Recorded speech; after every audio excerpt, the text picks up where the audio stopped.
Yo, ladies and gentlemen, welcome back to another video. It's your boy JD Montclair. You guys read the title.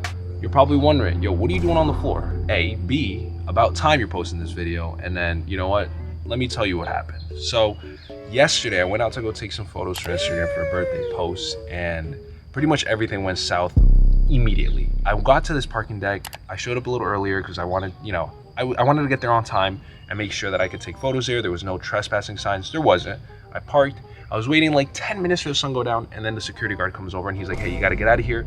I'm like, there's no trespassing signs. And he's like, yo, I just put them up. So I was like, all right, fine. So I dipped. I found this nice green field and I'm driving, right? I drive onto the grass. I was like, you know what, we can make this work. And then I hear clunk and I'm thinking my exhaust broke. I thought I ripped something off from the bottom. I get out and then this happened. Now it looks a little worse because there's tape, but what ended up happening was the clips pretty much just ripped off and I can't put it back together. It's fine because, like we said, this happened like a year ago and I was like, I'm gonna replace a whole back bumper. But now it's like, I'm trying to get this to fit, but since there's no clip on this corner, it's not wanting to stay. So honestly, bro, I'm just out of it. And also in the front, part of the reason why I'm even filming this video is because in the front, part of the grill snapped off. So I gotta take it off and try to fix it. And if I can't fix it, I'm gonna have to order a brand new front bumper, a brand new back bumper. So we're looking at close to like, I don't even know what, $1,200 just on bumpers without accounting for the wrap. So the back bumper, I already know I have to buy a new one. But the front one, I'm just hoping right now when I get to this, also I get to show you guys because I need to fix the fitment, that, that piece is fixable. If not, then I'm cooked. So I'm gonna pick up the camera in 2 seconds. How are none of y'all gonna tell me I had this on my face, bro? Mans, bro. Y'all really let me film a whole intro without letting me know. So I'm not gonna drag out this video for you guys. So I'm gonna uninstall it. I'm gonna show you where the screws go. Obviously the same applies when you put it back on. But pretty much what happened was you can 100% tell that something is off. So we got to try to see if we can fix that. And if there's no fixing, then I'm going to crash out because that means that I'm going to have to either find out where I can get this, which won't be easy, or I'm going to have to order a whole nother bumper. Obviously, we got to take off the panel. A lot of people were asking me about this, how I got this on. I just drilled some holes into the bumper and then there's like little clips you just push in. And that's for like the weather seal strip. It's not too bad to do. And honestly, it came out better than I expected. But once you put the pins in, you can't take them out. So do keep that in mind when you measure this out, that you do a really good job because you can't go back. Once you take it off, you got 1, 2, 3 screws here. And then there's some underneath, just right underneath. I can't really show that because the car's too low, but you should just see them. There's a couple underneath that go along and you'll be able to feel it if you try to pull on the bumper. Same thing applies if you're taking off the OEM one. The screws are identical. And then the only other ones you got to worry about are ones that are right here. I might actually have to jack up the car. It's right here. There's no way I'm going to reach that without jacking up the car. Damn. So it's 10 millimeters if you're trying to do this yourself, and don't forget about the bottom bolts that are underneath the bumper. All right, we're about to take off the bumper. We can assess the damage and also fix it. Okay, so the good news is it looks like I thought this broke off. Turns out this is just like melted onto there, so I'm sure if I could heat that up I can stick this back on. My only question is, does this look better than this? And which way is it supposed to go? So don't listen to me, the back cover does belong there. Before I go heat that up, it's funny because you can see how much force the bumper's putting on it. I don't know if you can see it, there's like an indent where I have to cut it. Just this, because it's like, it's a little too long. Honestly, I don't know how the hell I'm gonna cut this, but we will try, because I'm gonna try to fix a fitment. So hopefully cutting this, it's literally an inch, which is crazy, will fix the fitment. Quick little update. So it turns out that part of the reason why the fitment wasn't good from the beginning on these is because this is like not, I don't know if you can see that. It's off of this. Now, I don't know why there's a screw hole there if you can't screw onto this, and I guess everyone pretty much keeps this thing on. So my options are, again, I don't know if it's because I went with like every China manufacturer does their stuff a little different. This one kind of just like melted the plastic tabs onto it, which is fine. The issue is on this side, it's kind of coming off. I'm gonna use crazy glue. Honestly, the black is already painted, so I don't think I'd get that repainted. And pretty much it's the one thing stopping me from being able to hold it back. I was gonna use 3M adhesive tape, but 3M black adhesive, but that takes too long to get it to cure. So let's try this. It might not work. It might work really well. I have no idea.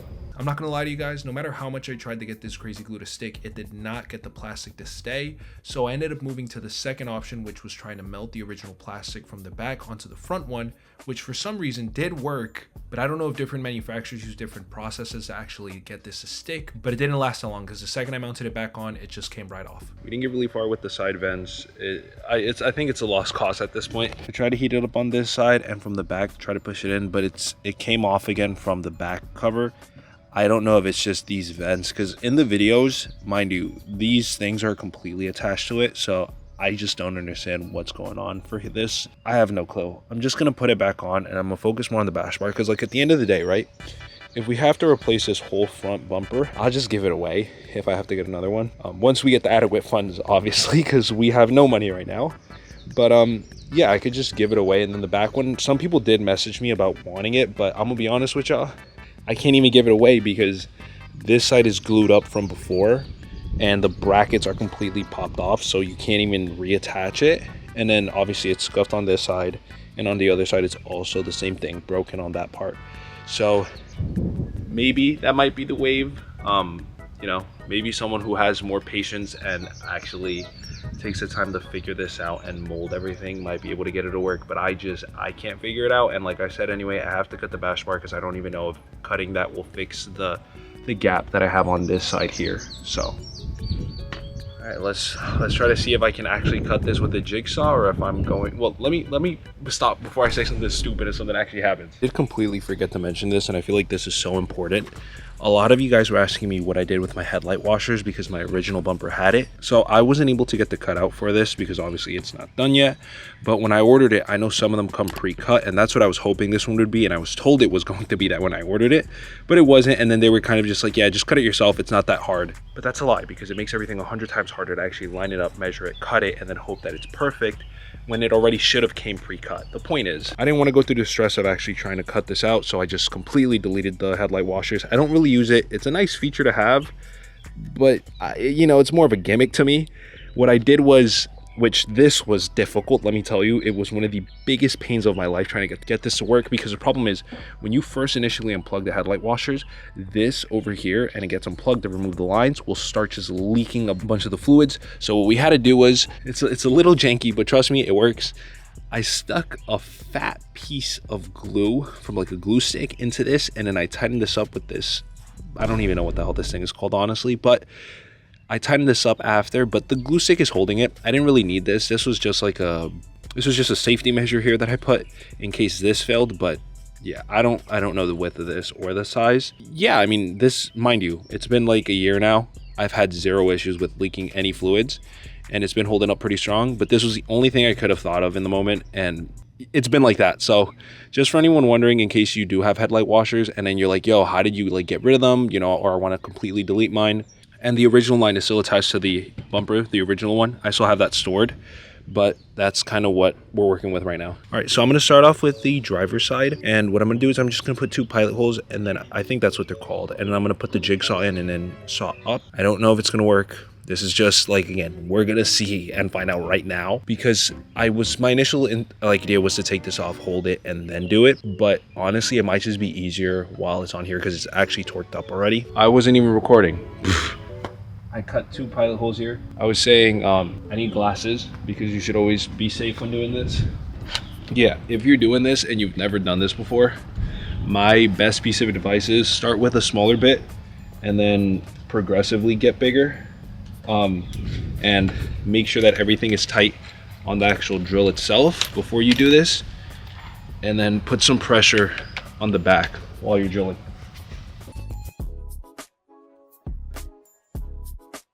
All right, so we are back. As you guys can see, we came back with metal jigsaw blades and then also some lubrication for it.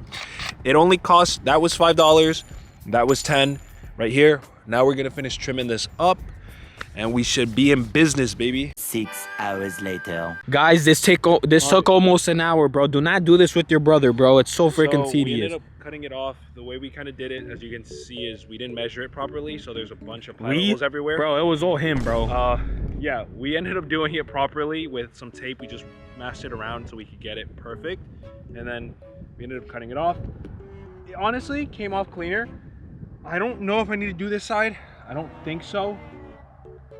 But we're gonna try right now to see if we have to do the other side. Oh, thought he was about to say we have to try to cut it. Yeah, we do. Bro, I'm not gonna do this again, bro. Oh crap, the camera's about to die. All right, we're gonna mount this bar back on. We did take it off, by the way. We were not able to do it on there. We're gonna put it back on, and then we're gonna try to fit the bumper back on. And then I'll update you guys in a little bit. I'm not gonna lie to you guys. Sometimes I do wish I would have just gone for a 4IS just because I feel like everything would have been new. Like, I'm grateful 100% to have this car, but like there's so many things that go wrong with it because it's old, you know what I'm saying? Like, I cut up the bash bar. We're gonna try to fit the bumper on.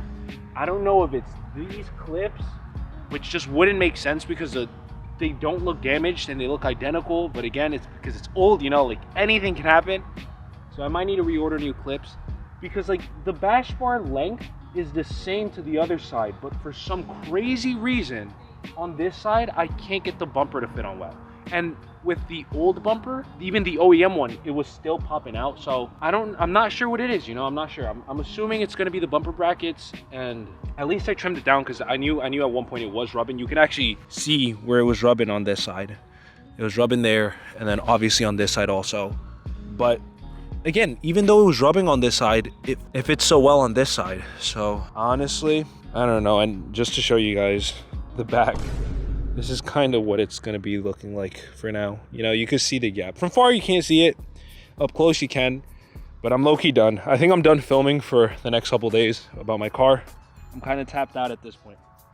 I will say this much. If you are considering doing this, make sure that when you order your bumper, you order it from somewhere you can return it if it's not good.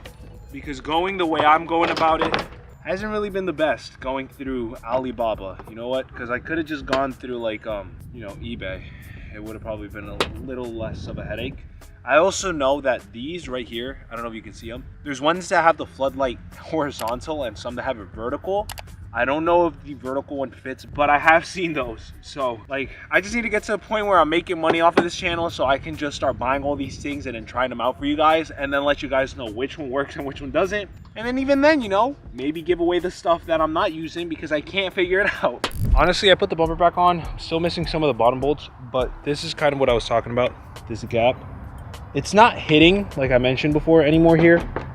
Like you can tell there's a gap, so it should have plenty of room to actually, like, to be fair, I haven't heated it up yet, so that could definitely help, but I think there might be a problem with the brackets. Just because even if I heat this up here, right, this is still hanging out. So I'm just gonna order new brackets for that side. I guess the thing, you know what, that's I guess the hardest about this, and I guess what's interesting is, you know, there's always gonna be things to change on the car. There's always gonna be things that I wanna make better. And I realize it's a never-ending cycle because you're never satisfied. But I'm gonna be honest with y'all. Sometimes you lose track of where you started. You know, you just forget. I mean, I've come a long way since the beginning, as you guys know. We have the new bumper, we have red interior seats, we have ambient lights, we have the back bumper, even though it's a little busted. What else do we have? Obviously, new tires. Like, the paint isn't horrible. Obviously, there's some things that need to be fixed. We have CarPlay in our car. Like, I think sometimes we forget because we're so caught up looking at the big picture, we forget all the work that we've done to get to where we're at. I think sometimes we just gotta be grateful for that. But yeah, I mean, sorry to anyone who's watching this video and being like, bro, I thought this was like the final install of the 4S bumper. This here, now I see why people stay with the OEM bumpers. Like, it's such a headache to get this to work. I can't even imagine, like, you need to be an electrician to get the wires. You need to be someone who knows how to wrap to, like, get it, or, you know, paint to get it to paint mats. You got to be able to be auto body specialist to get this actually conform to the body of this vehicle. They say patience is a virtue, and they're not lying. Yeah, but I think this is going to wrap up the video. I'm not going to drag it out. I just wanted to make this for people who are curious on how this goes installed and some of the, you know, the nitty gritty bits of it that, you know, I had to actually fix to get this to actually work as to the point where I'm at now. But yeah, there will be a video that I will update soon when I actually get this wrapped. If I go a different bumper, obviously, like I said, I'm just going to give this one away. I'm not going to keep it, and we'll figure out how we go about that. But till then, this is what the car's looking like. You know, I need to take a break. I need to step away from the car. I've been doing a lot of car content for the past like 3 weeks, and I'm so behind that I don't even know when this video will come out. just for record, right? Like, what day is today? Today is June 20. Today's June 27th. Let's find out when this video gets posted, just so I know how far behind I am. But other than that, listen, if you haven't yet subscribed to the channel, we're on the road to 100K. 10K is right there, bro. We're so close. We're at 4K already. But join while we're still small. We're gonna get the Lambo, and like I said, I'm bringing up everyone with me. I'm not leaving a single one of you guys behind. So I'm gonna catch you guys in the next video. Peace. You've got a good thing.